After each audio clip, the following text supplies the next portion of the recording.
Déménagement terminé. Chaque objet a trouvé sa place. Mes peluches sur la commode, mes livres dans la bibliothèque, mon iPod sur la table de chevet et ma citrouille d'Halloween et sa bougie sur la fenêtre de ma chambre, éclairant les vitres d'une faible lueur tremblotante.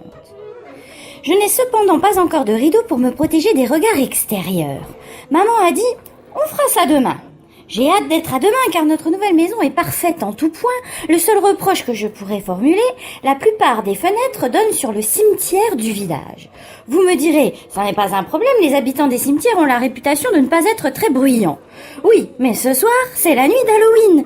Et cette nuit-là, n'importe quoi peut se produire. Les sorcières font chauffer leur chaudron, les licornes se peignent les ongles en bleu, les elfes rient à en perdre la tête, les vampires partent à la recherche de sang frais et les morts, eh bien eux, ils sortent de leur tombe, se transforment en zombies et poursuivent les humains pour les manger.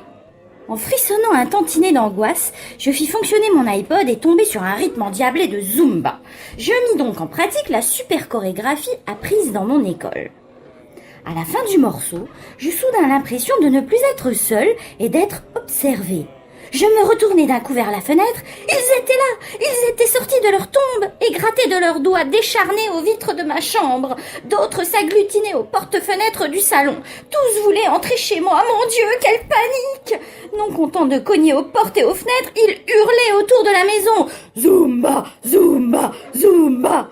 Je remis donc mon appareil en marche et les zombies, riant de leurs bouches sans dents, secouant leurs membres desquels la chair partait en lambeaux, comme un seul homme, se lancèrent toute la nuit dans la chorégraphie que j'avais exécutée, la Zumba des zombies.